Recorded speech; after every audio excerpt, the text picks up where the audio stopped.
María Elisa Madarro González. Olaya Fernández Dávila. María Pilar García Negro. María Fernanda Cerviño Villaverde. María Pilar Pedrosa González de Castejón. María José Ares Casal. María Xosé Porteiro García. María Antonia Álvarez Yáñez. María Teresa Fernández Piñeiro. Mulleres que fixeron xuntas política, que abriron portas e sementaron igualdade con convicción. Mulleres que fixeron política desde a vida cotiá, desde a conciliación difícil e a vontade firme de transformar o mundo que lles tocou vivir. Elas estiveron hai 30 anos en Beijing vivindo un momento histórico que hoxe nos reúne aquí para conmemorar un compromiso que marcou un antes e un despois. Un camiño iniciado en Beijing en 1995, cando o Parlamento galego delegou en todas as súas deputadas a representación de Galicia na cuarta Conferencia Mundial sobre as Mulleres. Aquel xesto pioneiro fixo de Galicia un referente na defensa da igualdade e dos dereitos das mulleres. Un exemplo que transcendeu fronteiras e que hoxe continuamos lembrando con orgullo e gratitude.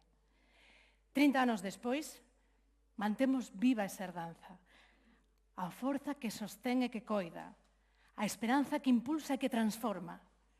É o espírito de Beijing, o espírito dunha Galicia que entende a igualdade como corresponsabilidade, como consenso, como liberdade e, por suposto, como futuro compartido. Benvidas a todos e a todas. Inaugura o acto Miguel Ángel Santalices Vieira, presidente do Parlamento de Galicia.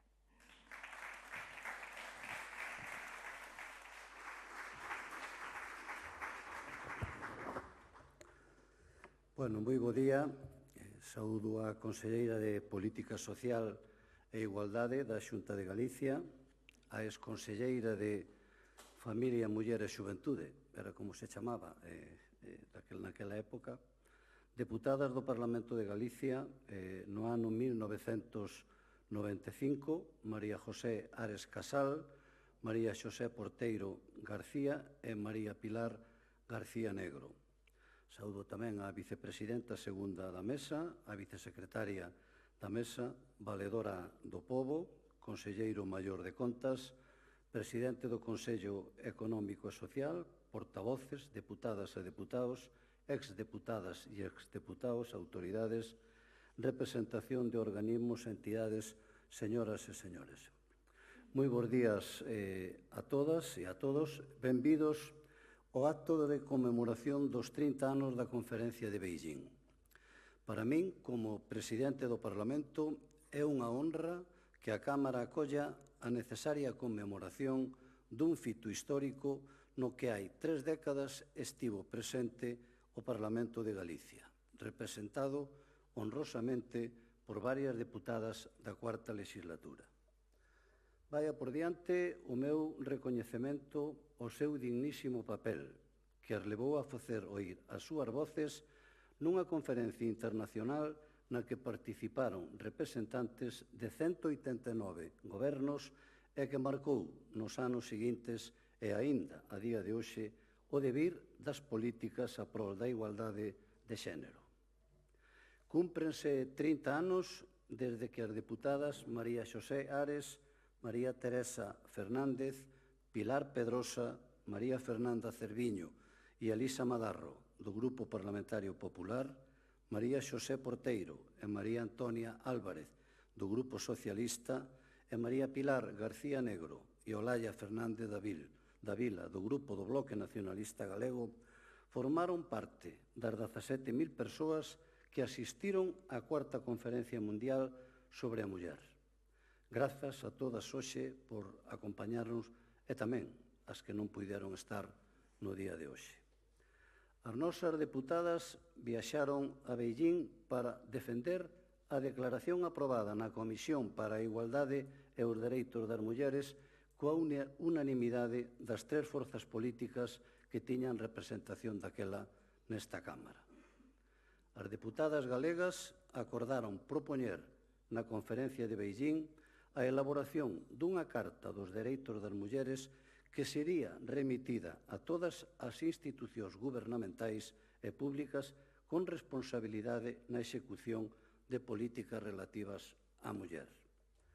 Posteriormente, o 25 de outubro de 1995, o Parlamento de Galicia acordou por unanimidade ratificar o acordo da Comisión non permanente para a igualdade e para os dereitos das mulleres relativo á Declaración Parlamentaria de Beijing adoptada na Cuarta Conferencia Mundial da Muller.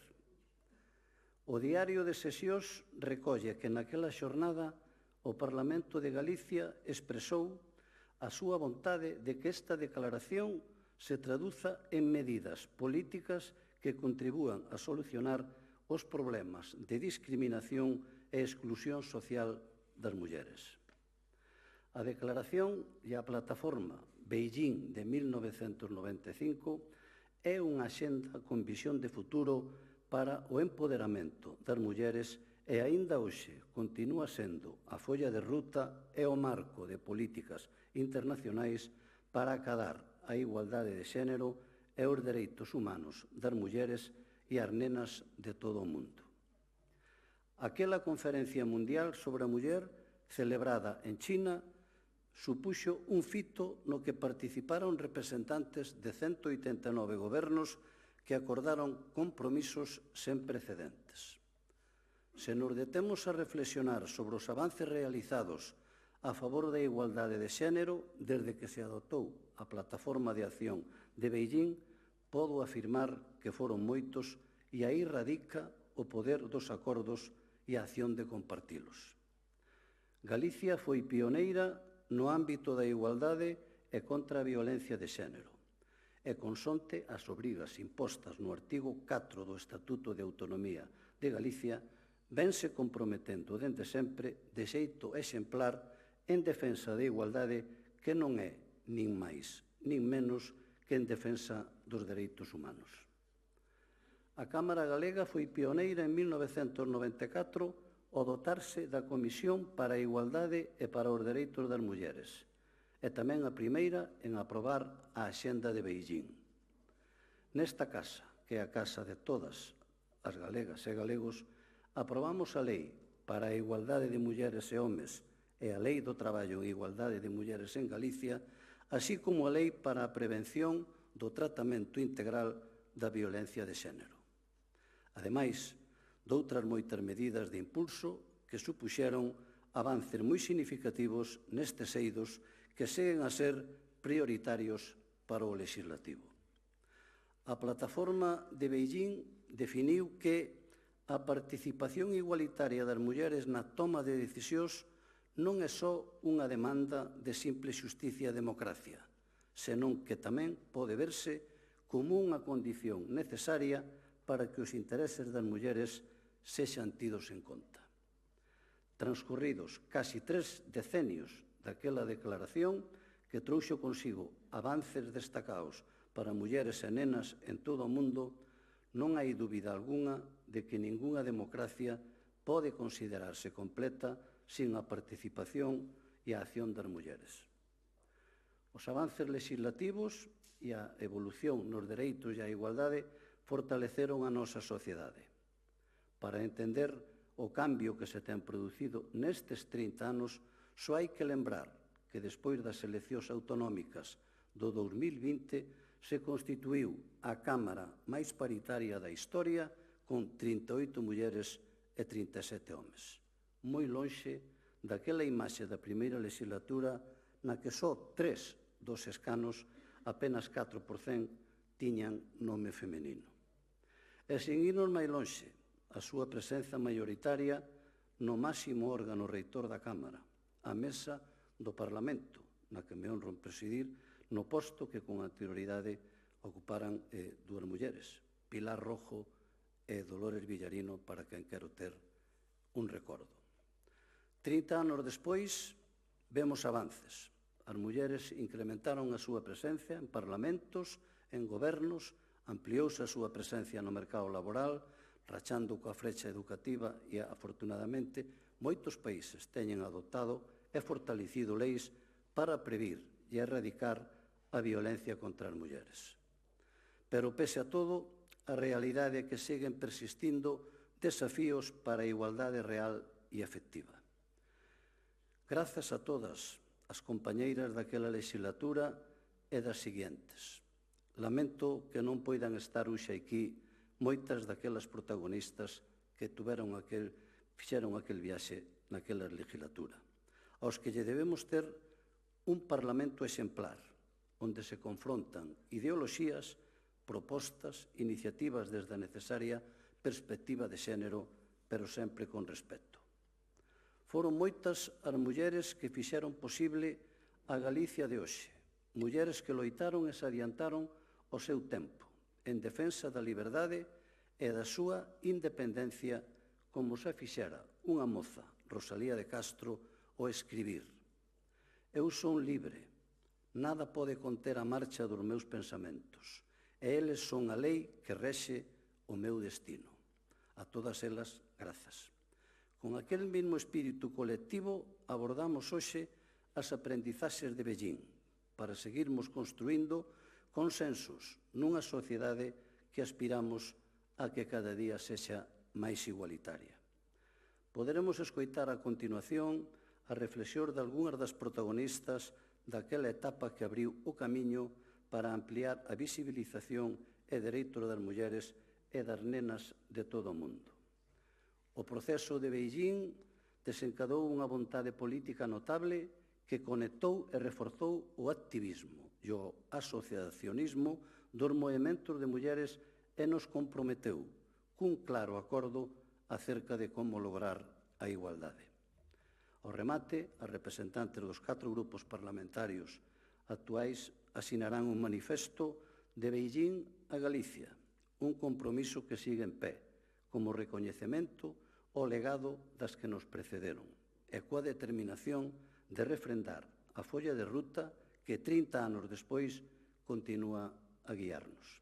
Continuemos nesta senda de encontros e consensos, porque a igualdade é o único camiño para unha sociedade máis xusta. Moitas grazas.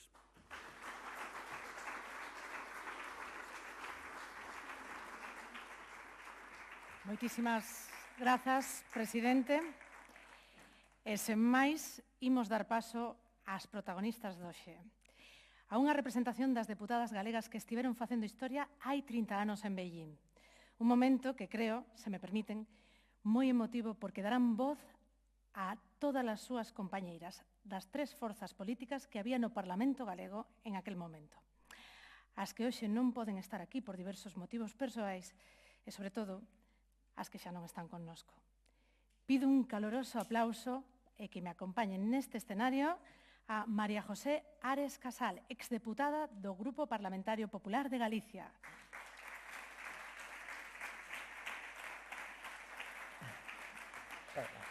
María Xosé Porteiro García, exdeputada do Grupo Parlamentario Socialista de Galicia.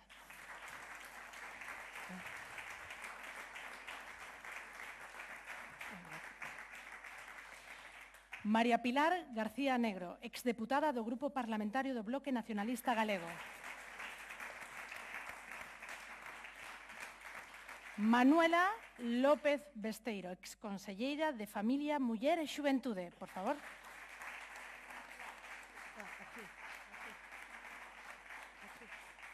Vale. Pois, antes de nada, eu quería dicirvos que eu víavos, era nena, víavos pola tele, teño unha profunda admiración, pero se me permitides, vos tratar de ti. Eso, é o mellor. Así que, como estades? Que se sente o volver a estar aquí, neste lugar onde tanto tempo pasástedes, e, sobre todo, por este motivo tan especial? A verdade é que é un momento histórico para nós e para o Parlamento de Galicia. Nese momento, as únicas representantes de un Parlamento autonómico éramos nós. Entón, eso supón que xa había unha inquedanza tremenda por conseguir esa igualdade que como ben dixo o presidente, ainda hoxe non é realmente real, realmente real. É un pouco buscarlle, pero realmente é así. Estamos no camiño, verdade? Estamos no camiño e melloraremos. Sí, seguro que sí. E como era ser muller e política nos anos 90? Entretido. Foi apaixoante. Durante moito tempo creo que sentíamos algo así como a síndrome da impostora, non? Que nos pasa moito, en xeral, cando chegamos a lugares onde non estivemos históricamente. Pero hai que recoñecer que nesas dúas legislaturas que eu tiven a honra enorme de ser parlamentaria, dentro das moitas discrepancias que había, porque se trata de debatir de política, a relación humana foi excelente todo o tempo. Non hai máis que ver que nos alegramos de verdade e hasta nos emocionamos hoxe cando nos vimos. E me parece que a política que circula por ese camiño é a política que funciona. Entón, se sirve de recordo e mesmo de estímulo, pois aquí o deixo, porque niso tamén creo que temos un pasado que paga a pena recordar. Claro, a sororidade política, quizáis, non? Sí? O respeto, esas cousas. Sí. E como recibiste desa noticia de que iades ir a Beijing á cuarta conferencia mundial sobre as mulleres? Tamén quería preguntarlle a Manuela como recibiu o goberno galego e a conselleira daquel momento a delegación de deputadas, que a delegación de deputadas fose ao completo a Beijing. E cal foi o papel do goberno galego nese momento? Bueno, o goberno galego colaborou, pero realmente a iniciativa foi do Parlamento. Eu, desde a Consellería e o equipo, a recibimos como alegría. Foi un impulso para seguir traballando pola igualdade, pero tamén foi como un convencer a toda a sociedade, porque tuvo moito impacto nos medios de comunicación, de que era unha situación xa irreversible, que a democracia solo era democracia si realmente todas as mulleres podían participar na vida en xeral con igualdade de dereitos e sin discriminacións. Esa aseveración que hoxe parece que está asumida por todo o mundo, naquel intre era realmente un reto importantísimo. E se facía como xa se dixo aquí, por consenso. Eu recordo que tiña unha teima que trasladaba ao Parlamento cada vez que viña, que era que a sociedade non era democrática sin as mulleres, e que para que as mulleres poidesen participar e mellorar a sociedade había que poder debatir en igualdade. E non se podía debatir en igualdade se as mulleres non tiñan os mesmos dereitos que os homes. Cousas que agora parecen esta que di. Naquel momento había que decilo. Sí, totalmente. E vos, como recibistedes aquela noticia? Desde logo, como ben di Manolita, colaborou o goberno en aquel momento, pero o Parlamento foi o que realmente aprobou e admitiu a situación. Estaba Victorino Núñez como presidente do Parlamento e, desde logo, todo foron facilidades e apoio incondicional. A mí pareceme que tamén era importante porque naquel momento, se hoxe non é todo o que podría ser, naquel momento era moi complicado. As mulleres solo chegábamos á política cando facíamos falta nun concello, entón, bueno, pois facíamos falta, pero non porque nin nós, seguramente nós tampouco tiñamos ese afán de participar. O noso papel era cuidar os nenos e traballar. Ese era o noso papel. Pero, bueno, eu, desde logo, pareceme importantísimo. Vimos que China naquel momento era un país, polo menos a impresión era de pobreza, de non estar á altura. o choque, o hotel, todo Claro. significaba que non era. Pero bueno, esta era a cuarta conferencia, a primeira xa fora no 75 en México, que se declarou ese ano o Ano Internacional da Muller, Claro. o Ano Internacional da Igualdade. Entón, pois, vimos desde o 75, no século pasado, entramos casi no 21, pois, apoiando.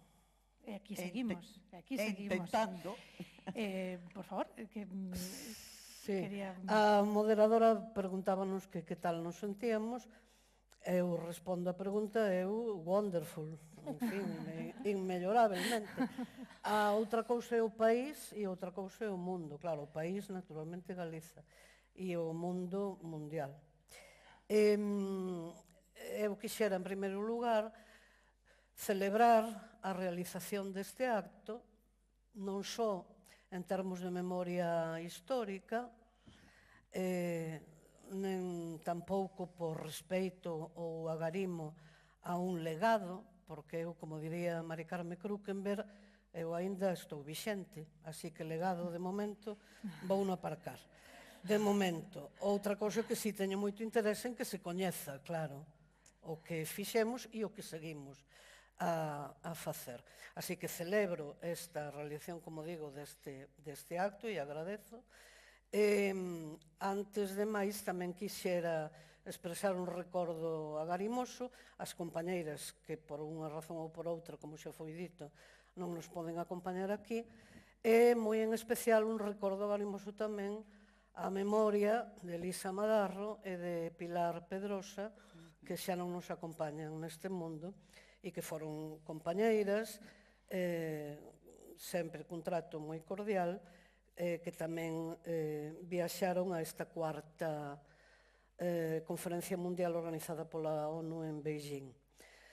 A partir de aquí, eu teño moito interese en lembrar que a iniciativa naturalmente foi do Parlamento de Galiza como institución e o Parlamento de Galiza, coa presidencia de don Vitorino Núñez, secundou e apoiou a proposta da Comisión para a Igualdade para os Dereitos das Mulleres. De maneira que todo ten unha secuencia e de todo ten un histórico. De maneira que a Comisión para a Igualdade para os Dereitos das Mulleres constituíuse en 1994, despois de unha proposta de 1993 que tivemos as dúas deputadas do Bloque Nacionalista Galego a honra de a presentar, que foi admitida como comisión non permanente de estudo e de investigación, e da que teño que subliñar que foi a comisión non permanente desta casa con asistencia, con comparecencia máis ampla do punto de vista social, de modo e maneira que desde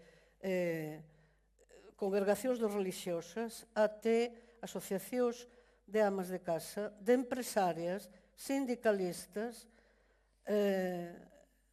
calquer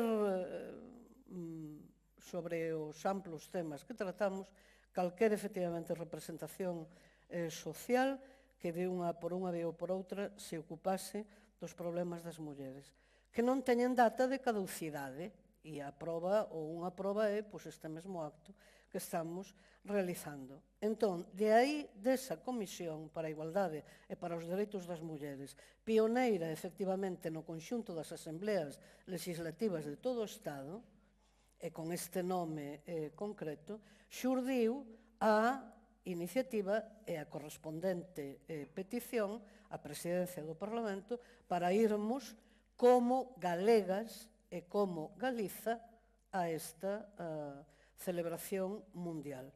E o documento que levamos comezaba lembrando, efectivamente, que no ano 48 a Asamblea Xeral das Nacións Unidas aprobara e proclamara a Declaración Universal dos Dereitos Humanos, que no seu artigo recolle literalmente que toda persoa ten os dereitos e liberdades proclamados nesta declaración sen ningunha distinción de raza, cor, sexo, idioma, religión, opinión política ou de calquer outra índole, orixe nacional ou social, posición económica, nacimento ou calquera outra condición. Entón, considerábamos oportuno que 50 anos despois de formulada e aprobada aquela declaración, o conceito de democracia e da súa aplicación pois tivese tamén naturalmente relevancia e a debida existencia na metade da poboación feminina nas mulleres. E como había todo un ronchel de discriminacións aínda existentes no mercado laboral, na representación política, por suposto, nas posibilidades de acceso e promoción e ascenso profesional, por suposto, na corresponsabilidade de atención familiar, de cuidados, de atención a doentes e a dependentes, toda unha serie de capítulos onde o traballo institucional, como mínimo, tiña que se dar por enteirado e tiña que responsablemente propoñer medidas acordes a unha solución xusta, naturalmente. Efectivamente, Eu quería engadir. sí. E tamén, Bueno, Manolita, se queres, pero é unha cousa moi puntual. correcto. Máis que no fondo, que está creo abordado, si no como foi o feito de irmos tamén, non? Porque fomos o único parlamento de todo o Estado español que estivo nesa conferencia, fomos o único parlamento, creo que do mundo, que estivo nunha conferencia que estaba pensada para gobernos e para ONGs. Entón, nos colámonos no foro das ONGs, porque non había un foro parlamentario.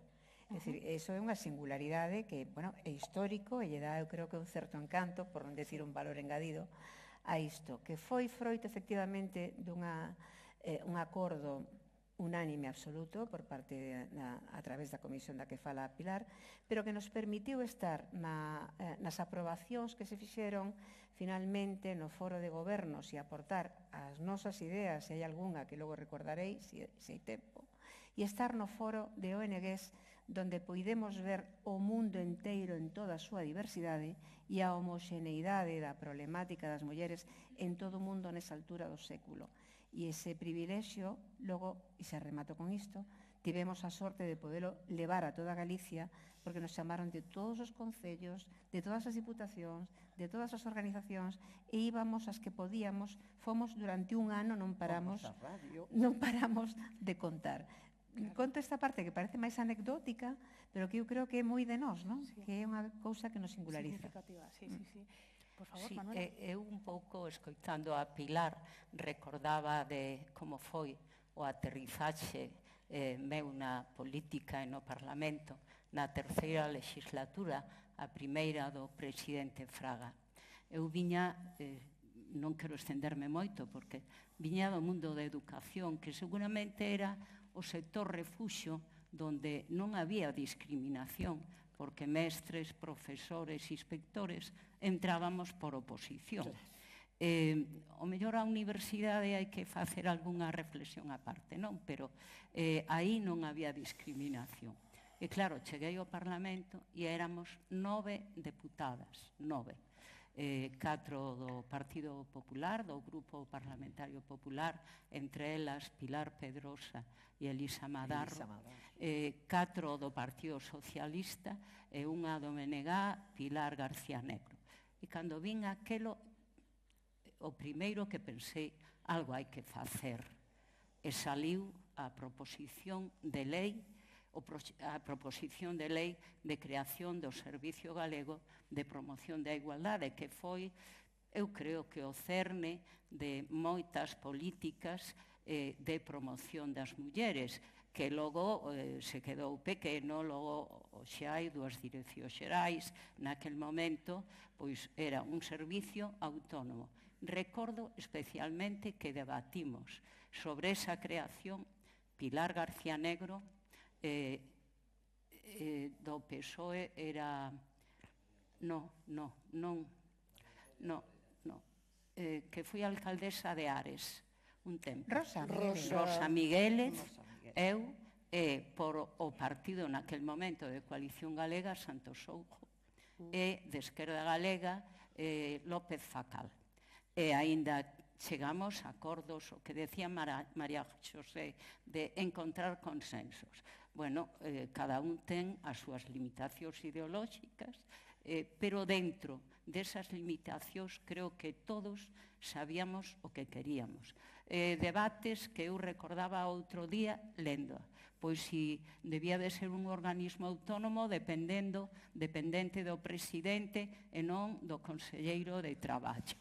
Si debía ser o Consello consultivo e a comisión debía de estar formada dunha maneira ou de outra. Pero nos obxectivos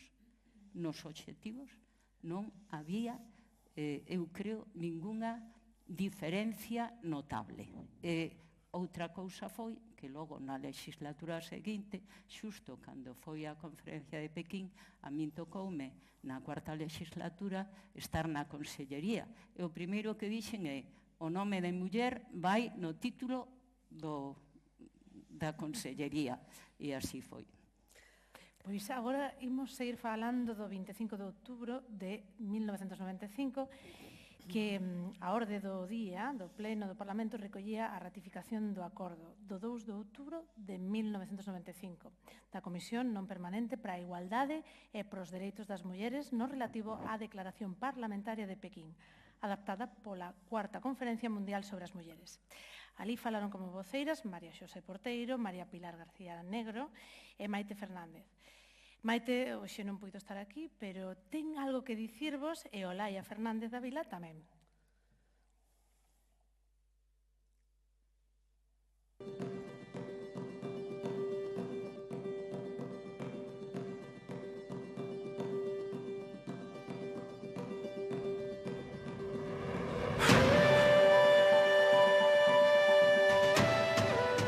Let it be that human rights are women's rights and women's rights are human rights once and for all. Eu son Maite Fernández Piñeiro, formei parte da cuarta legislatura como deputada autonómica e recordo eses 4 anos moi importantes na miña vida. Hai un antes e un despois en función de todo aquelo no que participei. Por un problema de saúde non pode estar hoxe aí, pero non quero deixar de achegar os meus saúdos e un abrazo grande. Pois nos anos 90 non vou decir que a política fose fácil para as mulleres, pero diferente a día de hoxe. Por un lado, había unha complicidade entre as mulleres das distintas formacións políticas. Quizáis porque chegar a onde chegamos costounos moito máis. Eu creo que fai 30 anos tiñamos unha forza, unha seguridade, eu creo que sabíamos o que queríamos. Eso era un punto en común nas distintas formacións políticas por moi ideoloxías diferentes que profesáramos. En relación a Benín, eu teño que decir que foron unhas jornadas moi importantes e moi aleccionadoras e que significaron, sin dúbida ninguna, un impulso a nivel mundial para conquistar maiores cotas de igualdade das que existían nese momento. Recordo que no 94 tivemos as reunións para sacar adiante a primeira comisión de igualdade. A primeira comisión de igualdade nun Parlamento español foi en Galicia. E xa iniciáramos o noso traballo no que é a institución galega e se constituíra unha comisión para o estudio e o debate da situación das mulleres e, en concreto, para conseguir esas cotas de igualdade das que estábamos a falar. Eu recordo traballar codo a codo con Pilar García Negro e María Xosé Porteiro. Eran as portavocías e eu polo meu grupo, polo Partido Popular, non? As tres traballamos moito. Teño que dicir, non foi fácil, Non foi fácil porque había moitos recelos. E teño que dicilo, no meu grupo había moitos recelos en homes e en mulleres, non solamente nos homes. Sin embargo, teño que dicir que o apoio de Manolita foi importante e, sobre todo, o apoio de Vázquez Portomeñé. Que as cousas non se inventaron en Pequín. A Pequín chegouse con un traballo feito, como diríamos, cos deberes feitos, cos deberes de moitísimas asociacións de mulleres e feministas que levaban propostas que se puxeron en común e que foron as que fixeron posible esas resolucións que despois se trasladaron a todo o mundo e que de algún xeito as institucións e os gobernos se fixeron eco delas e se empezou a avanzar. Aquel momento, o presidente do Parlamento, Vitorino Núñez, deunos todas as facilidades posibles. Ali formamos parte, polo tanto, todas as deputadas da interparlamentaria que se ia celebrar en Beijing. Creo que un aspecto importante, fomos como un grupo, independentemente das nosas militancias, o enriquecemento de atoparnos con outra cultura totalmente diferente e, sobre todo, de reunirnos máis de 30.000 mulleres de 200 países. Eu me congratulo de ter pasado esos días de traballo en Beijing con todas as miñas compañeras, pero tamén compartindo con moitas mulleres do mundo esas ilusións que tiñamos de avanzar e de mellorar nunha sociedade máis xusta para todos en xeral, pero de maneira especial para as mulleres. Recordando sobre todo un aspecto, a unión das mulleres que temos máis en común, sobre todo cando temos que loitar por todos estes aspectos, porque estamos vendo que temas que se trataron fai 30 anos eran educación, pobreza, violencia, participación política, están de actualidade. Que daquela ata agora cambiaron moitísimas cousas, non? A visibilidade da muller maior, as institucións teñen hoxe moita máis representación das mulleres das que tiñamos antes, pero moitísima máis. Eso tamén foi consecuencia do esforzo das mulleres. Temos avanzado moitísimo, eu o teño que recoñecer, porque as cousas non son como cando era moza, pero queda moitísimo por facer. As rapazas e os rapaces a día de hoxe, eu son profesora de ensino secundario, teñen que coñecer cal foi a loita das mulleres para chegar onde estamos hoxe. Creo que iso é un factor importante. Non chegou todo como está hoxe, houbo que loitar moitísimo. Por eso é importante. Eu gustaríame rematar cunhas palabras da presidenta da Asamblea Xeral da ONU, que di: somos seres humanos.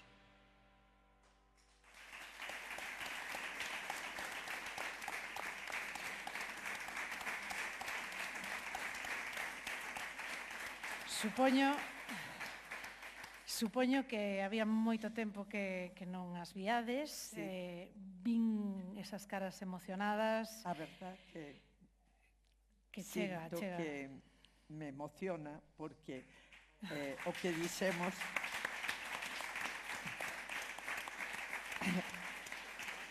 dixemos aquí ata agora foi refrendado por elas, que non tiñamos nin posto de acordo, o cual quer decir que é verdade todo o que dixemos. E que ademais, di Maite, que hai que seguir loitando, porque hoxe no periódico vexo así, e o rei pide en China que se siga loitando polos dereitos humanos. Hoxe. Hoxe sal no periódico. Quere decir que nós aportamos o noso grau de area, de agora estarán facendo moito máis porque teñen máis posibilidades. A barreira rompémola nós, e digo rompémola nós non, xa antes, pero éramos poucas, o recelo, mulleres, moitas cousas que ao final é verdade. A igualdade, eu sempre o digo e penso, non é algo que se diga, somos iguais. Non, eso xa se dixo no 48, no 75, no 80, en Nairobi, en todos os sitios.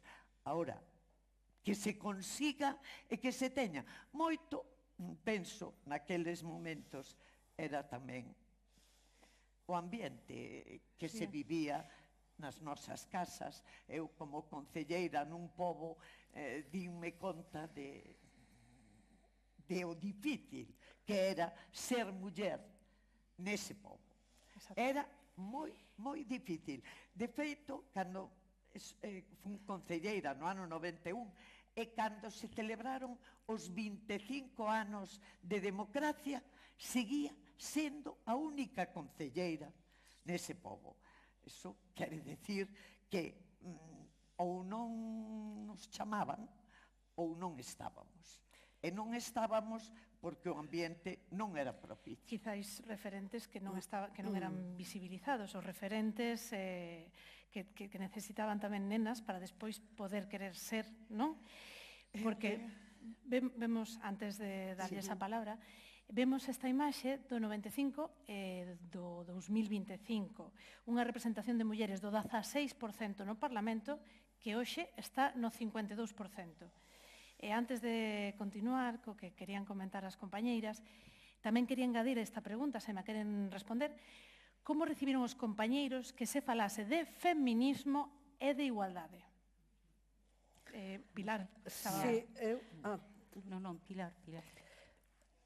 Imos ver se me permitides, e se me permite a moderadora, eu quixera xa dúas puntualizacións ou pormenores que me parecen importantes, porque cada quen tivemos os antecedentes correspondentes, non? Entón, claro, no meu caso, miña irmá e eu somos fillas de comerciante e de mestra. Por tanto, o exemplo materno de nosa nai pois foi sempre o de unha persoa traballadora fora do ámbito doméstico. Política e facer política. Claro, no meu caso, pois desde unha militancia nacionalista en varios apartados, en varias seccións, con moi poucos efectivos humanos, que éramos a altura do ano 76. De maneira que, claro, chegar aquí, ostentar a honra de representar ao pobo galego ou a porción de pobo galego que nos votou, en concreto na terceira legislatura en 1989, para min non foi máis que unha continuación. Quero dizer que non... Unha continuación de un traballo que tiña xa máis dunha década detrás de actividade. A respecto dos compañeiros, que é a pregunta concreta que se nos fai, pois claro, hai de todo, e de todo de maneira transversal, pero eu aí o que quero subliñar é que a cuestión actitudinal, pola nosa parte, a actitude, como mulleres e como traballadoras, que é o que nos considerábamos neste Parlamento, pois é decisivo, no sentido de non pedir permiso. Faltaría máis, claro, na vida, pedes permiso e esperas un espírito concesivo ou non pedes permiso e non é que envistas en absoluto, senón que camiñas e se fai falta galopas tamén, claro. Entón, aí é unha cuestión fundamental. E os compañeiros, xa digo, pois efectivamente había de todo. Se algunha insolencia se produciu, desde logo, pola miña parte, o correspondente levou as orellas quentes. Claro, absolutamente. Fosen conselleiros, tivesen, por tanto, responsabilidades gobernamentais, ou fosen deputados. E aí está, efectivamente, o diario de sesións.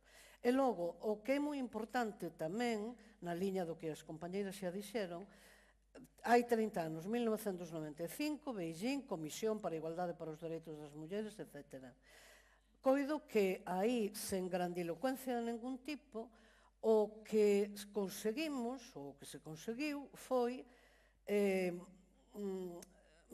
eliminar o tratamento do problema, de toda a problemática das mulleres, sacalo do racismo e do paternalismo. Entón, o racismo xa é milenario. Xa foi o que denunciaron dous grandísimos ilustrados nosos como o padre Feixóo e o padre Sarmiento, nada menos. Nos vimos de aí, a historia de Galiza ven de aí, no século XVIII, con especificidade para a problemática das mulleres e para defender exactamente a mesma capacidade intelectual que os homes. Ben, entón, ese racismo xa deu paso despois á condescendencia, ao paternalismo, á tolerancia, que é un termo, unha palabra moi problemática tamén, non? Ben, e entón, aí o que penso que conseguimos foi diagnosticar unha serie de problemas certos de carácter social que non atinxían só a fachada do edificio ou ao tellado do edificio. Non era só cuestión da representación política, é cuestión da maioría social feminina, e a maioría social feminina acumulaba toda unha serie de ítems de discriminación e de represión. Ben, e, por tanto, de impostura da arquirrepetida democracia. Ben, e entón, o que se conseguiu unha vez elaborado ese diagnóstico é propoñer medidas, e medidas concretas de aplicación política na idea e na consideración de que estábamos a tratar dun asunto político como o financiamento, a vivenda ou o mercado laboral.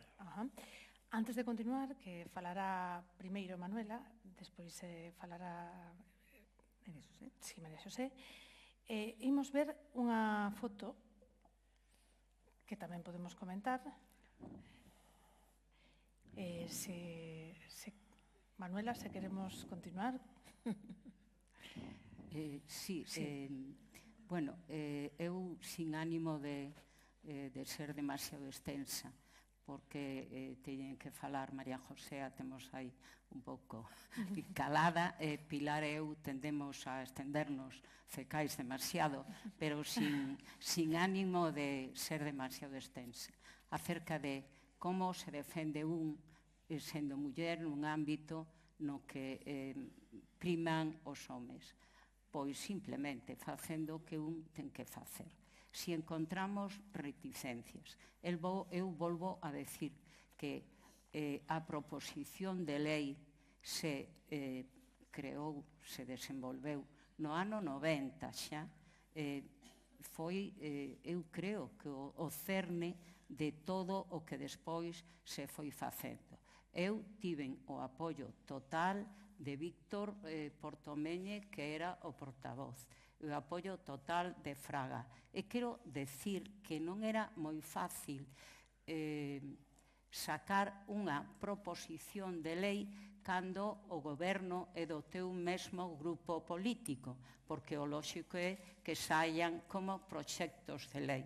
Pero naquel momento entendimos as deputadas que estamos ali, as do grupo, e logo yo plantexamos os outros grupos, que había que facelo como un proxecto de lei.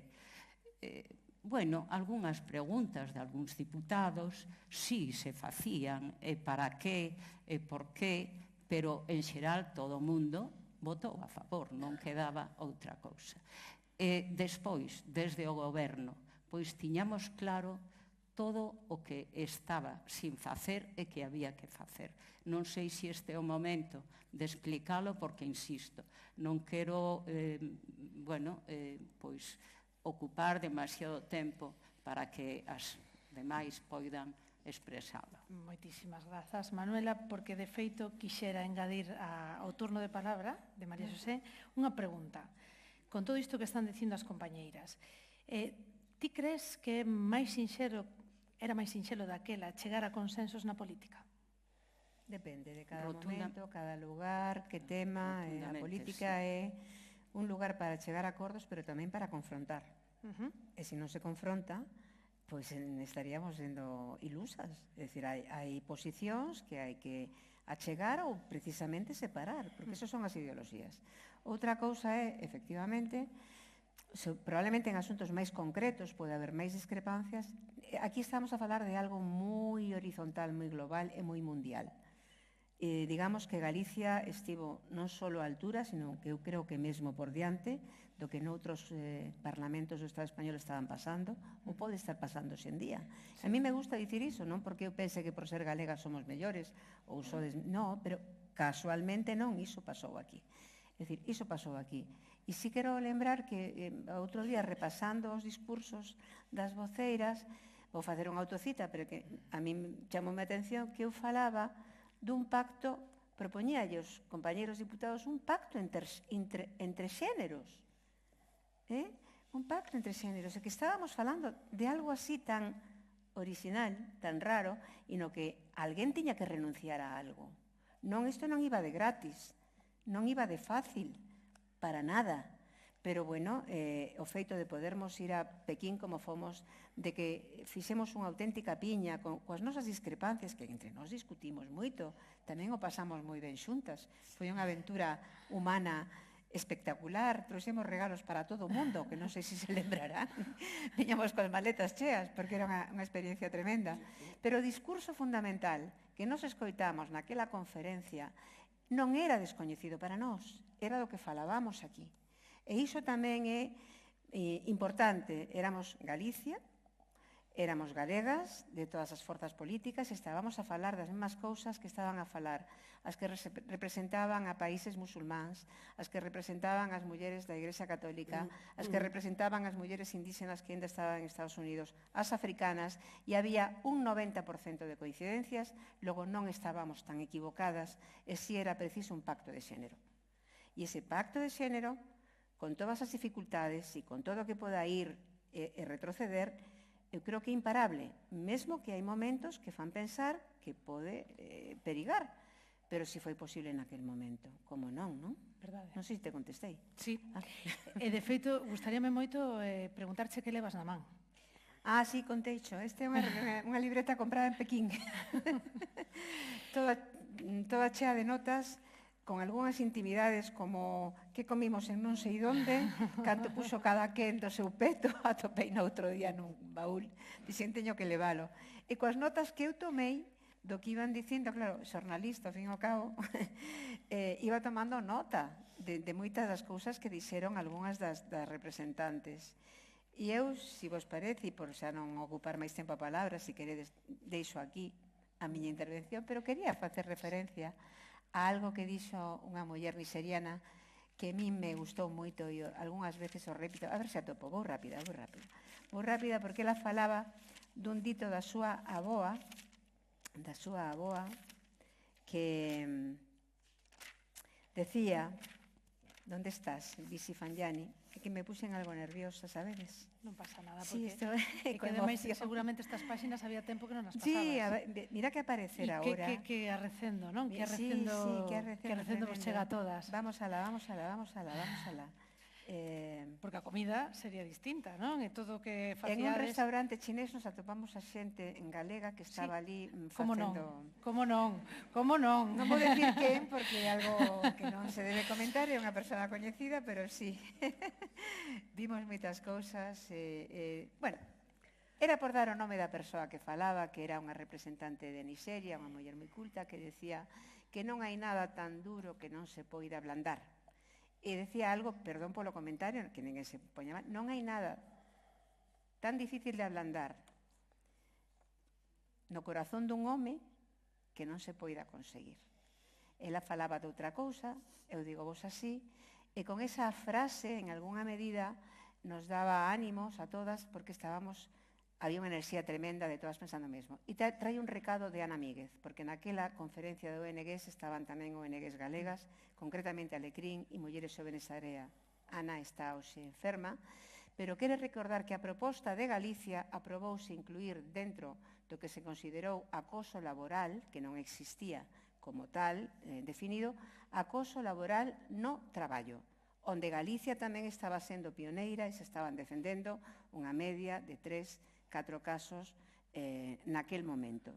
É un aporte moi concreto de parte, polo tanto, de Ana Míguez e de Alecrín, queda dito e, pola miña parte, agradezo moito. Moi importante mencionar as ONGs galegas presentes en Beijing, a Ana Míguez, que fora presidenta de Alecrín, que hoxe non puido estar, e tamén a falecida Nieves Ibarra, tamén de Alecrín, e tamén facer un recordo de Susana Trapote Torre, que era persoal do gabinete do Parlamento e que acompañou nesta viaxe. E, sobre todo, tamén recordar a María Elisa Madarro González e María Pilar Pedrosa González de Castejón. Antes de continuar, dándolle a palabra a Pilar, imos ver esta outra fotiño que se ve que estabades cun sorriso bastante amplo, Non quero deixar de... Estamos falando de vida e obra, entón non quero deixar de preguntarvos ese choque cultural que, como dicíades, bueno, se chegastedes a un restaurante chinés e había un galego cociñando, bueno, hai un galego na lúa. Comendo. Comendo. Quixera preguntarvos tamén se hai algunha anécdota, algunha cousa que queirades compartir, que non sexa moi segredo, con nos hoxe. Pilar, por favor. Sí, hoxe ninguén dubida absolutamente do carácter de China como potencia mundial, claro, en todas as ordes. Agora, un factor fundamental que quero subliñar de boa organización e de pluralidade lingüística foi a existencia de traducción simultánea prevista, aparte de ser o chinés, naturalmente, lingua oficial, en inglés, español, portugués e árabe. Entón, claro, iso é unha fotografía, 1995, da diversidade ínsita ao planeta e á humanidade. A min resultoume absolutamente sorprendente para ben e absolutamente positivo, porque, claro, é o intento de, non dos miles de linguas que existen no mundo, obviamente, máis de linguas con territorialidade e con moitos falantes. Neste caso, nós estaríamos incluídos, naturalmente, no portugués, e xa non digamos a respecto do árabe, tamén como lingua panárabe realmente de multitude de países en varios continentes. E o que comentaba antes María Xosé, antes de subliñar efectivamente a importancia das medidas que se aprobaron, en concreto da interparlamentaria, que nos, claro está, nos, Parlamento Galego, secundamos, pois eu quero facer unha mención tamén á compañeira, a traballadora daqui do Parlamento que nos acompañou, pero tamén un subliñado para o traballo que secundamos e que desenvolveu xustamente María Xosé Porteiro, porque ao final tivemos un problema imprevisto, fastidioso, porque estábamos xa no aeroporto para emprendermos viaxe, mais tiñamos que pagar unhas tasas coas que non contábamos, ou, en fin, non recordo exactamente a orixe do problema. E había que, lóxicamente, solucionar, e non tiñamos os yuan precisos, en fin, que foi un pouco, e a actuación, e, en fin, axudamos todas o que puidemos, pero moi activa, como digo, María Xosé Porteiro. E entón, antes comentei que esta é unha cuestión que non ten data de caducidade, pero claro, non a ten porque está vinculadísima sempre no século XXI ao sistema en que nos encontramos. E, efectivamente, a ese sistema continúa séndolle rendível que haxa infrasalarios, que non exista o ascenso e a promoción laboral en condicións, que haxa un exército innominado de mulleres que atenda doentes, dependentes e ingresos hospitalarios, que as chamadas traballadoras domésticas estexan debidamente legalizadas ou non, etc. Pero todo iso é rendível. Hai un complemento indirecto. Hai alguén a quen beneficia. Entón, claro, iso hai que, como mínimo, coñecelo. Está sendo moi interesante. Temos pouquiño tempo máis, pero antes de rematar, por supostísimo, Manuela pediu unha palabra, despois María Xosé, e despois vou-vos poñer unha foto, unha última foto, para que me deades un titular, simplemente un titular. Primeiro turno de palabra, por favor, Manuela. Eu quería aproveitar este momento para facer un recoñecemento a todas as asociacións de mulleres de Galicia, que eu recordo eran heroínas. Desde a Consellería tiñamos un presuposto pequeno para fomentar o asociacionismo, para impulsar e crear redes de apoio ás mulleres rurais, ás mulleres arredeiras, ás mariscadoras, ás amas de casa, ás mulleres empresarias, o colectivo Alecrín, Antonio Noche, que anda por aí a súa presidenta todavía, tantas e tantas asociacións que traballaban sin horario, con moi pouco estímulo económico, pero con toda a ilusión e o ánimo do mundo.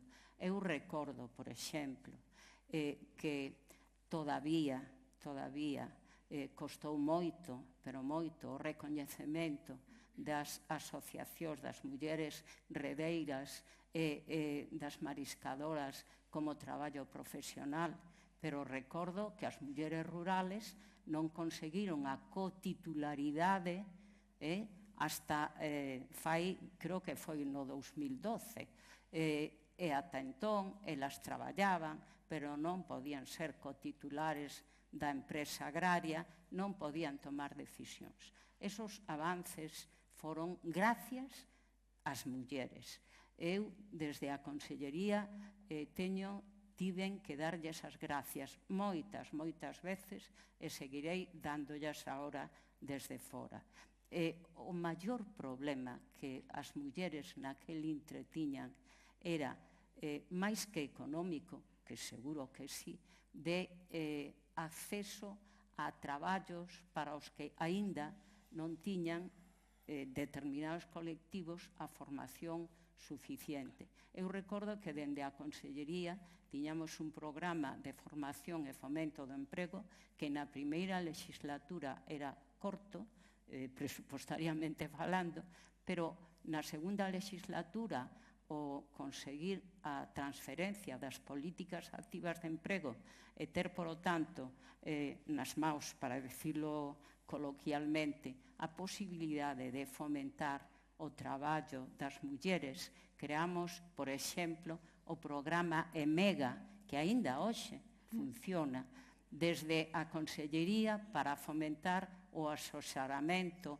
e a información das mulleres. En colaboración cos concellos creamos os centros de información á muller, que hoxe funcionan. Hoxe teñen moitísimo máis traballo, máis recursos, etc. Pero xurdiron ali. Pero quen tiraba de nós do equipo para facer todas esas cousas? As asociacións de mulleres. Moitas grazas, sublillamos ese agradecemento. E, por último, para rematar, porque xa temos, aínda que estaríamos aquí unha mañá inteira, esta outra foto e o turno de palabra, por favor, para María Xosé. É moi breve respecto do que comentaba Pilar García Negro, porque tivemos un problema, efectivamente, a hora de facer o embarque de todas as cousas que levábamos de volta. Non existían los todo a 100 en Galicia ainda. Ir a China era algo absolutamente exótico. E viñamos coa teima de traer cousas, non? En algún caso, as equipaxes estaban un pouco cheas de máis. E entón había que pagar unha sobretasa. Susana falaba moi ben o inglés, eu chapurreaba algo inglés, pero o mozo que nos atendía moito peor o inglés que a nós. Entón, quisemos explicar e nos deixaban no aeroporto con toda a equipaxe nunha fin de semana e coa embaixada pechada. Pero había outro galego por ali, que era o señor Regojo de Redondela, da fábrica Regojo de Redondela, o propietario, que nos escoitou falar entre nós en galego. E pero vos sodes, é verdade, ele estaba na conferencia, foi á conferencia a ver a súa afillada, Marité Puga, que estaba por Argentina, e foi quen resolveu todo. Todo foi, pagan cando cheguen a España, pero teñen que poder chegar a España. Había un pouco de sobrecarga. Quero dicir con isto que o único que tiven foi a sorte de que Regojo nos escoitou, porque o meu inglés non daba para... Hubiéramos dormido no aeroporto, Pili. Estaríamos falando disso. Pero pelexámoslo. Muitísimo. Queda con isto clarísimo como son as mulleres cando se xuntan, non? Sí, todo era porque nós collíamos todos os libros que nos ofrecían. Eso está mellor, é máis bonito que te dixen eu. Pois sí, sí. Vamos a ver, todo axudou, non me cabe ningunha dúda, pero é que é verdad que había aportacións de mulleres chinesas, mulleres, e interesábanos ver, pois, cal eran as cousas que se estaban facendo para ver se éramos capaces de transmitilas ao chegar aquí. A maior parte foi de libros. Eu dixenlle, é verdad, dixenlle a María Quinteiro que dixenlle que aquí no Parlamento ten que haber un montón de libros, de propostas, de todo da muller. María José, aparte de libros, unha compañeira mercou unha especie de arpa chinesa e unha bola do mundo de lápis lazuli que nos ocupamos as demais de axudar a transportala, porque era imposible. E na María Xosé iba en Matí, non me deixaredes mentir. Era unha arpa típica da ópera chinesa. Agora, entón, libros, perdón, non. Somos seres humanos. O que máis merquei foron láminas.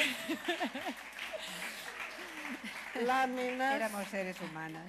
Láminas moi ben feitas de papel de arroz e de tinta china, obvio, que eran moi transportáveis. Claro, tamén gostaría moitísimo de traer para aquí unha bola do mundo de lápis lazuli. Claro, é que unha maravilla. inda por riba... Ora, vamos, a cousa foi, e logo iso, pois, lóxicamente, compadeciámonos dela. Non é que nos compadecésemos, é que ela non tiña brazos para levar semellante carga. E entón, claro, pois estábamos con equipaxes no lombo, nas maus e na cabeza. Para rematar xa, esa bola consérvase. Supoño que a terá ela, claro. Era unha preciosidade, era unha maravilla. E ademais seguramente que perdura no tempo. O azul das 3/4 partes do planeta. É unha maravilla. Encantaríanos... Pero esta compañeira tiña, efectivamente, todas podíamos ter, non era a orxía da compra, dito así coloquialmente. Agora, había, claro, apetencia, claro, e por economía, pois podíamoslo facer. Agora, cantidade de cousas das que se prescindía. Pero esta compañeira, pois, o criterio era cousa que lle gustaba, cousa que mercaba, claro. Entón ia aumentando. Bueno, pois estamos desexando seguramente que todas e todos ver unha foto desa bola. Se pode conseguir, é un documento que precisamos. E antes de rematar, porque xa me están dicindo que temos que ir un pouco lixeiriñas, quería vos decir que sodes familia. Isto é unha familia. Isto é unha familia. Matriarcado, familia, un titular. Simplemente para rematar. Manuela, un titular que nos deixe... Que o futuro permita seguir avanzando nos dereitos dos seres humanos.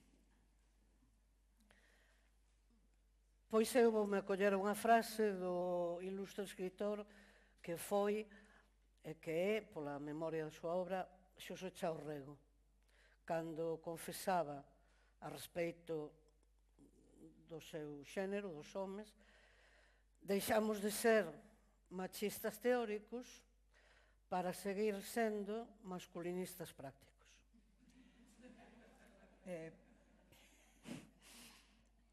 É un retrato da condición masculina, porque como falamos tantísimo da condición feminina, compre variar un pouco e empezar a falar da condición masculina. E así variamos. Continuamos? No, simplemente que si con todo isto incluída a bola do mundo fomos capaces de avanzar en igualdade, paréceme que a nosa aportación mereceu a pena. Si somos capaces de conseguir a día de hoxe, porque a igualdade é verdad que non é vou conseguir a igualdade, non, é loitar a igualdade. Os homes, eu tamén non entendo, tiñan unha situación de privilexio e perdelo tontamente, parecíame que non procedía. Nós temos que conseguir, eu non teño fillas, pero os fillos entendo que teñen un rol importante na igualdade tamén os homens. Podo interrumpir un momento? Sí. Porque eu teño fillas. Sempre digo que a miña xeneración foi a que loitou por a igualdade. As miñas fillas, que xa non son nenas, falaban do teito de cristal. Hai que romper o teito de cristal. Creo que nunha boa parte está roto, non en todas partes. Hai carreiras de informática nas que... Pero eu recordo que tiña 30 anos cando a primeira xuíza de España pudo facerse xuíza. E agora, bueno, o mellor o Supremo ainda hai que removelo, pero todo o demais debe de haber xa máis xuizas que xuíces. E así sucesivamente. Pero teño unha preocupación. Teño unha neta. Que pasa ca terceira xeración? Me preocupan moito os actos de violencia. Están medrando todo o traballo que fai a Consellería máis Biogen, é que hai máis noticias e antes non se sabía, é que está medrando a violencia. Segundo, que pasa cas nenas que volven a ser dependientes dos rapaces? Lles permiten controlar onde van, o teléfono, a quen chaman, facer fotos comprometedoras. Moito queda para o sistema educativo todavía por facer. Encantaríanos seguir, sei que... Perdón. Nada, este é un tema tan importante e no que se está traballando bastante, ademais, eu sei no en primeira persoa. Hai que seguir educando, sobre todo educando. Para rematar ese titular, María Xosé. Hai unha ofensiva contra a feminista neste momento, grande, en algúns lugares, e eu creo que podemos enchernos de argumentos para vindicármonos como feministas. O feminismo é un avance importante para a humanidade e desde este punto de vista Galicia pode estar orgullosa do seu aporte e eu creo que o compromiso con este cambio social non pode máis que seguir avanzando, lembrando o pasado, honrando os que estiveron antes e pensando nos e nas que virán despois. Moitísimas grazas. Grazas.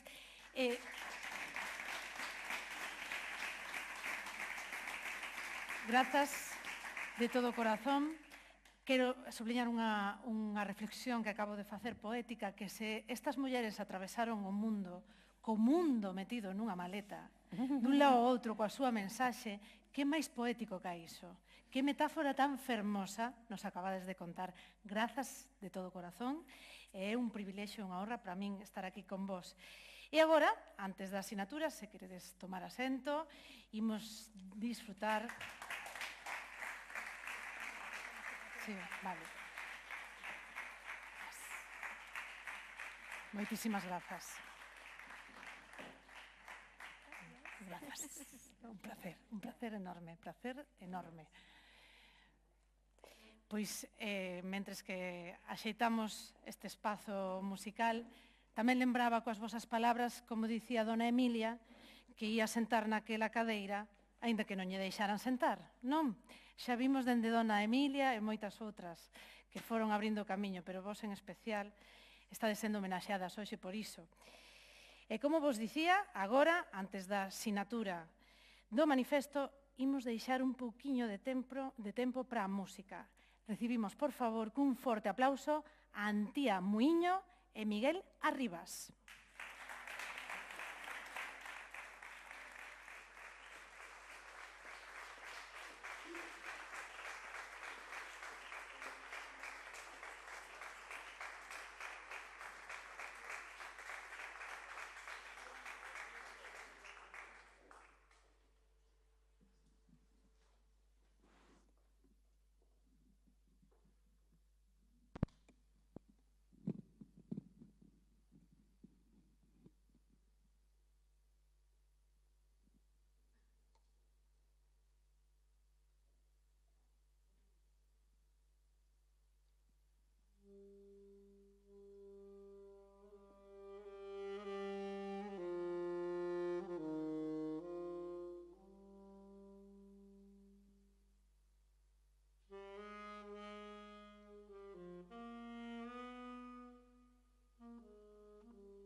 e ai deixa-me subir. O carro carreteiro, deixa-me subir. O carro que me muero, morei por ti. Todo el mundo es contra mí, morena, y porque te quiero. Todo el mundo es contra mí, y yo contra el mundo entero. Déjame subir, oh carro carreteiro, déjame subir. Oh carro que me muero, morena.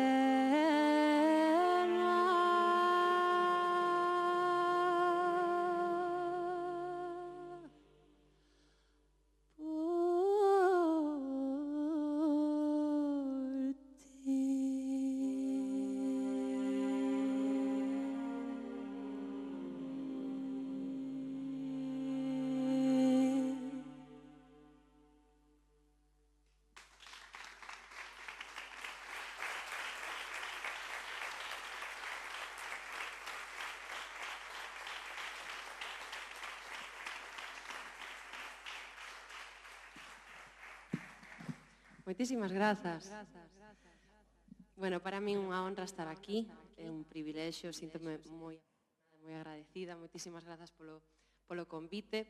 Foi un placer escoitarvos, estaba ali atrás escoitándovos e a verdade é que me sinto, sentime moi orgullosa como galega e como feminista tamén, de coñecer o voso traballo que fixestes, que a verdade é que non o coñecía, así que moitas grazas. Moitas grazas por facer camiño e moitas grazas tamén as que seguides facendo. Nada, este tema que acabamos de facer é un cantar tradicional que arranxamos desta maneira diferente e ten esa referencia que sempre me gustou moito da música tradicional, que aparece en multitude de coplas, que é esa referencia ás compañeiras, as compañeiriñas leales. A min é algo que sempre me pareceu como moi sororo, polo menos visto dende a nosa perspectiva de hoxe en día, pero sí que creo que manifesta ese apoio mutuo que sempre tivemos as mulleres. E agora gustaríame tocarvos un tema que publiquei hai pouquiño, que se chama A Beleza, e é unha canción na que reflexiono sobre este concepto da beleza, non como algo puramente estético, senón como esas situacións, persoas, cousas, pero sobre todo situacións que ás veces, se temos a ollada adestrada, podemos ver como que son, como pura beleza, esas situacións cotiás que nos dan reconforto, que nos fan sentir plenas, nos fan sentir en conexión co mundo. Que máis beleza pode haber que nun mundo xusto e, polo tanto, igualitario. Así que, moitas grazas por escoitar.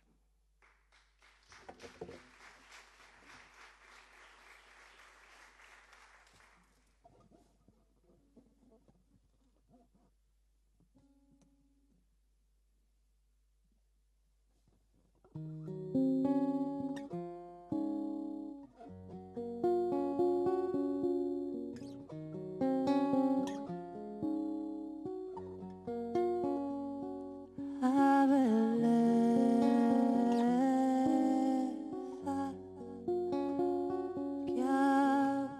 que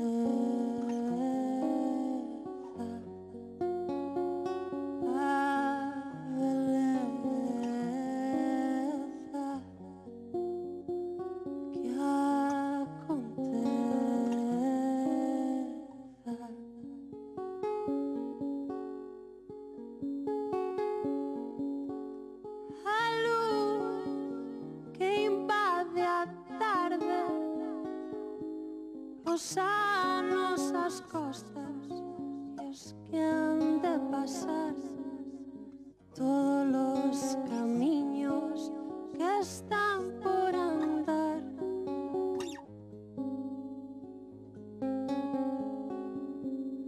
O riso dunha nai, a árbore nova que bica o chan, os teus ollos o verme chegar. A beleza que acontece,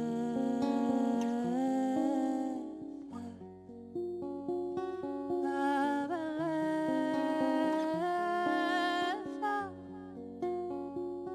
que acontece.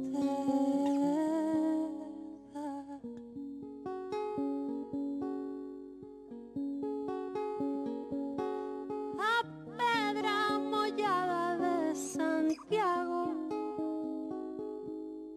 camiñar por traba un domingo a mañá, as ondas mariñas, o verde o fogar, e no misterio da vida quero que veñas a iluminarme e eu sinto desejo, deixa-me atopar a beleza que acontece,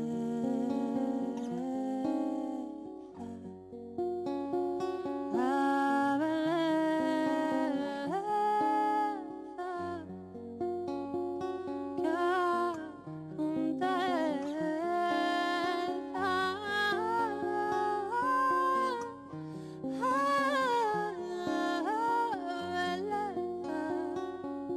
que a beleza que acontece,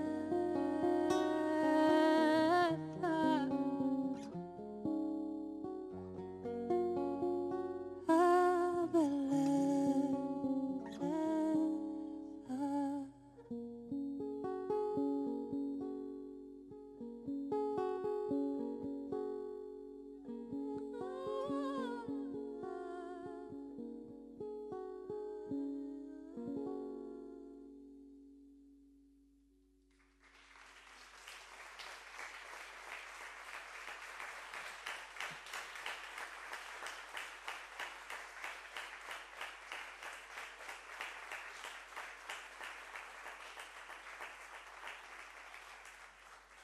Moitísimas grazas, Antía e Miguel, pola vosa música e por tanta beleza.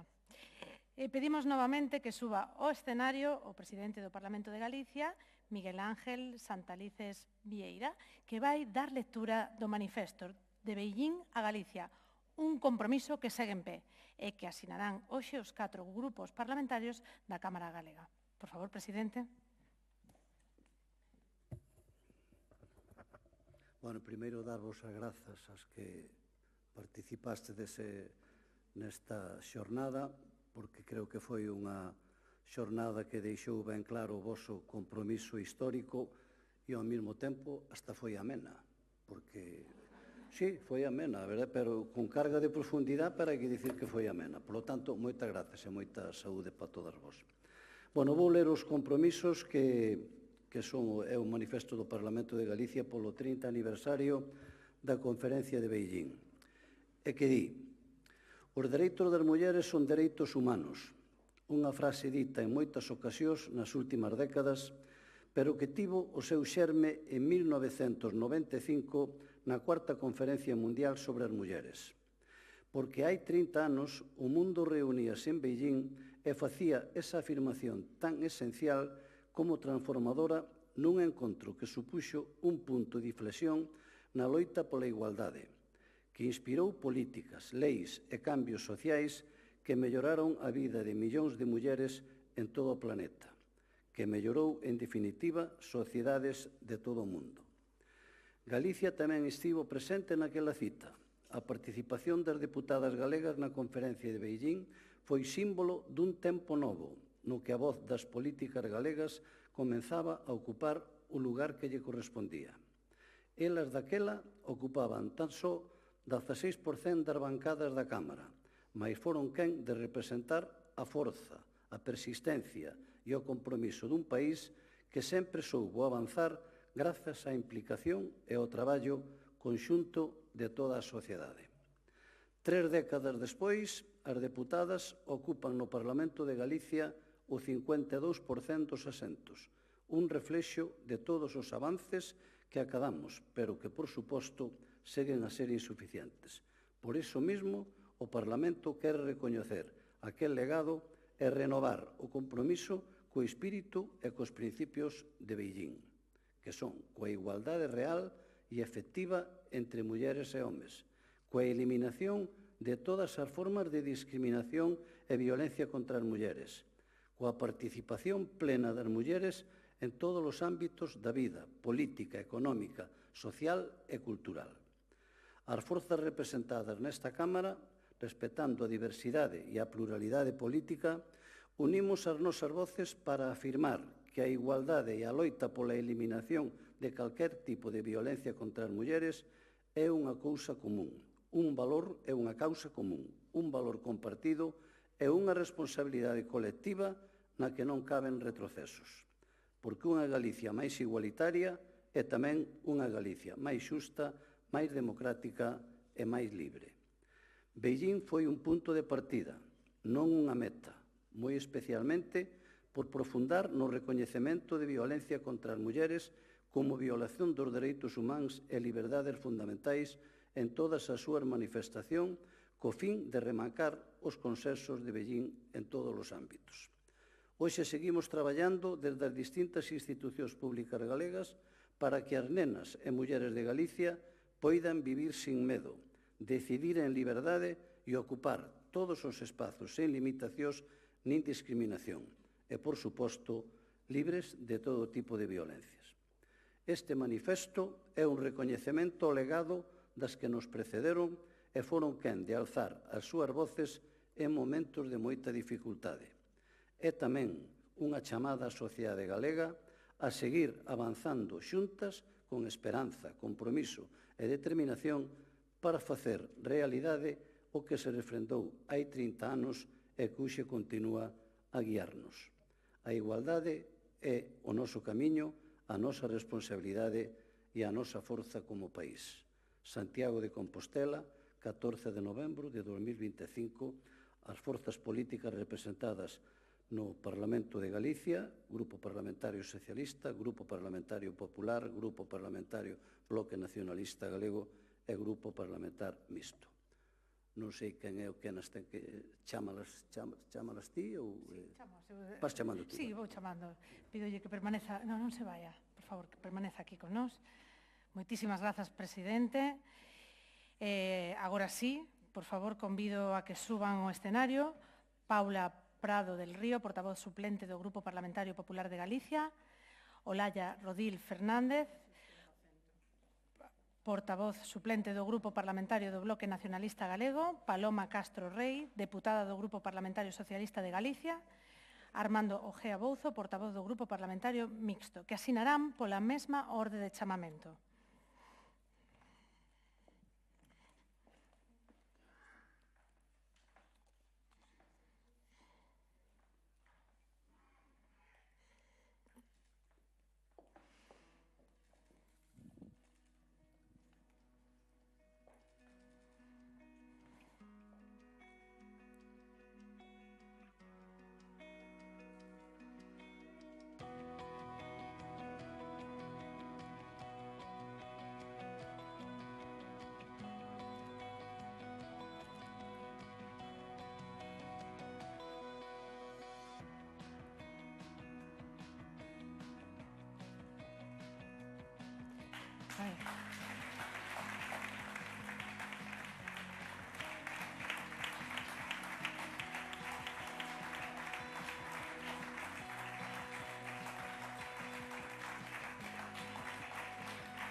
Pois moitísimas grazas polo compromiso amosado con esta asignatura.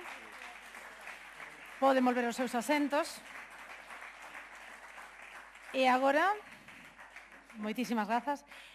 E agora, para pechar este acto, ten a palabra Fabiola García Martínez, conselleira de Política Social e Igualdade. Por favor, conselleira.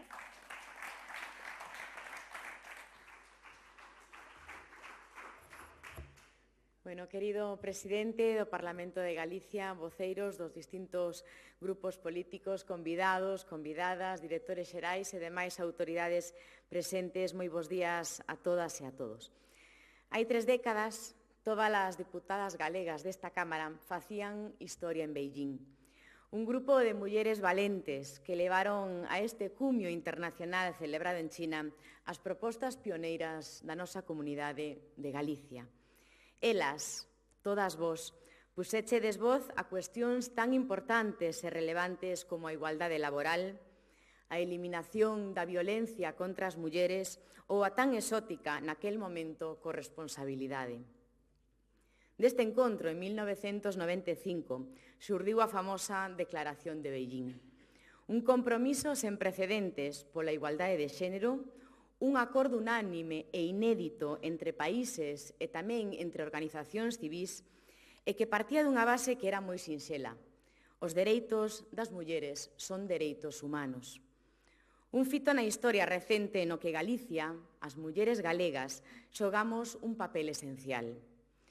Xogamos un papel esencial porque estábamos ali onde tiñamos que estar e porque o Parlamento de Galicia foi o único que estivo presente a nivel nacional. E ali estivemos, ali estivestes, representándonos a todas, queridas compañeiras, uníndovos por riba das siglas, e o que fixeste de xuntas foi algo básico. A igualdade de xénero é unha cuestión de dereitos humanos. Estou case segura de que este grupo de deputadas, algunhas aquí presentes hoxe, non imaginaba nunca a transcendencia que acadaría este pacto internacional e que permitiu que a igualdade estea no centro de todas as políticas públicas. Grazas á vosa altura de miras e aos vosos pasos, podimos decir hoxe con moito orgullo que Galicia levou e segue levando a igualdade como bandeira. Fomos o primeiro Parlamento Autonómico de España en sumarse á Declaración de Beijing.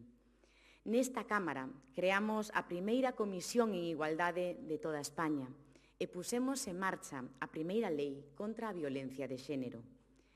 Galicia asumiu sempre con valentía o compromiso de converter os principios de igualdade en políticas efectivas e fixo, precisamente, cando o concepto da igualdade era aínda moi pouco coñecido. En estas 3 décadas, seguindo o camiño que vos abríchedes, avanzamos con paso firme na igualdade de xénero. Facémolo a día de hoxe con orzamentos concretos para impulsar novas políticas que medran ano tras ano.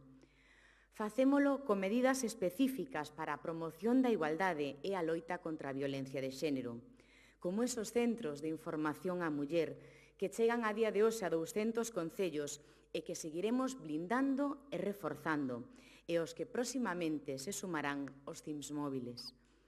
Facémolo con esa aposta decidida por facilitar a conciliación, como esas escolas infantís gratuitas, como Bono Concilia, como recursos especialmente enfocados ás zonas máis rurais de Galicia, como as casas niño ou as casas do maior.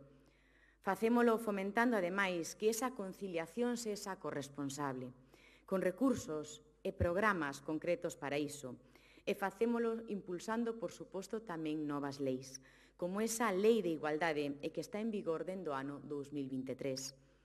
Facémolo impulsando a investigación con perspectiva de xénero, apoiando o asociacionismo femenino, as entidades que traballan con mulleres en situación de especial vulnerabilidade, coas AMPAs e tamén cos concellos.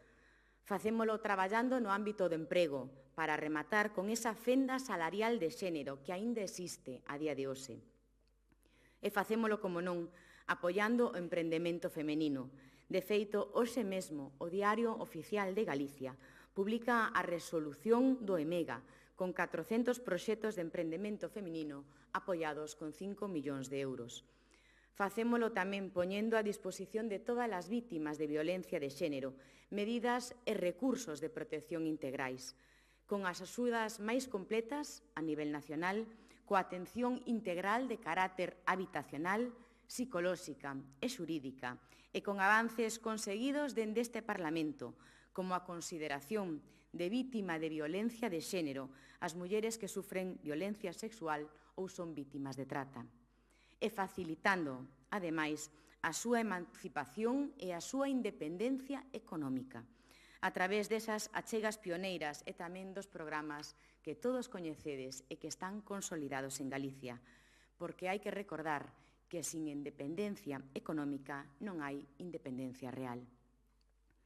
Sen dúbida algunha, avanzamos moito, pero tamén somos conscientes de que aínda nos queda moitísimo camiño por diante, pero especialmente hoxe e tamén no momento de botar a vista atrás e tamén de poñer en valor todo o que levamos feito e todo o que levamos camiñado. Neste Parlamento no que só había 9 diputadas, hoxe as mulleres as somos maioría, 38.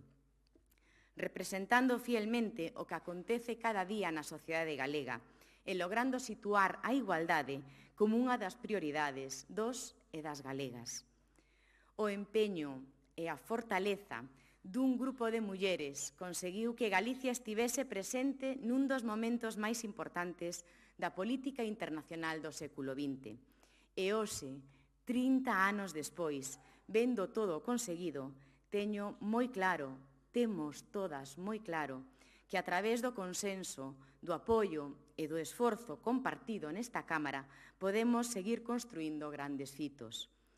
Non nos conformamos, nunca, e por iso seguimos impulsando medidas pioneiras como a futura Lei de Violencia Digital, a primeira a nivel nacional.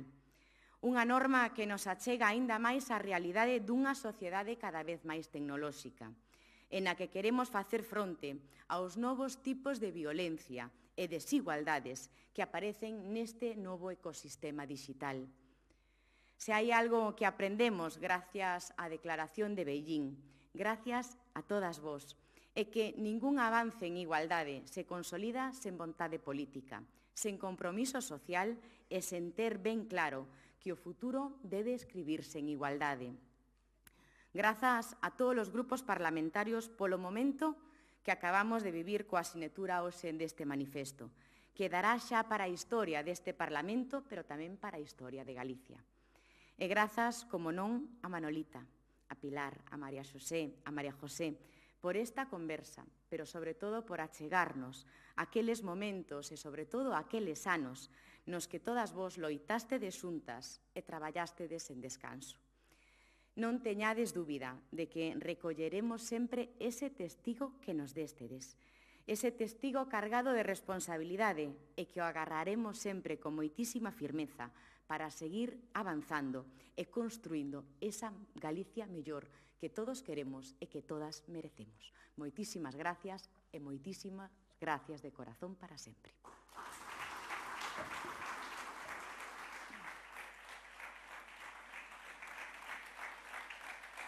Moitas grazas, conselleira.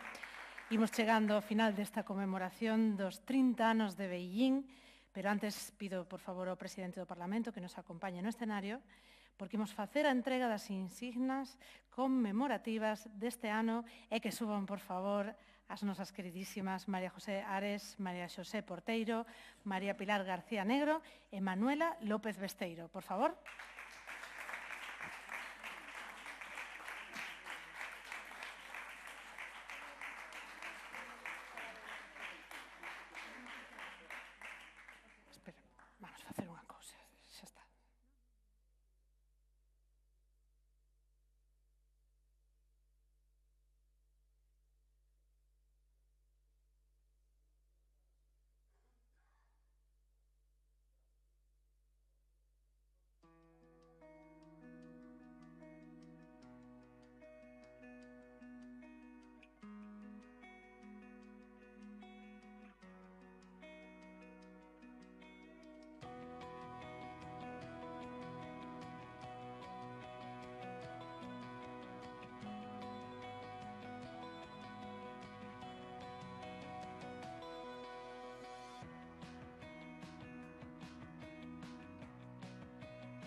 pola súa presenza, grazas polas emocións, pola...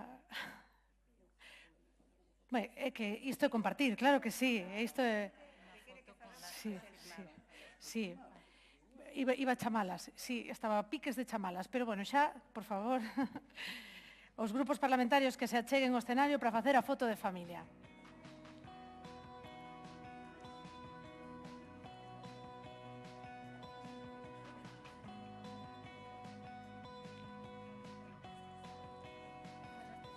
Sí.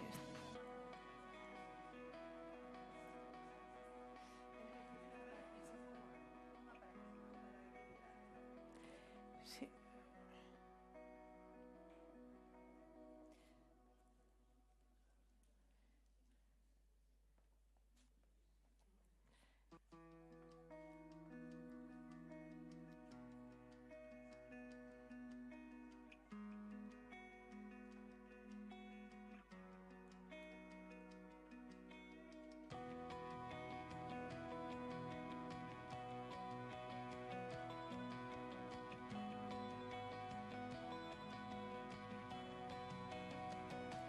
Agora sí.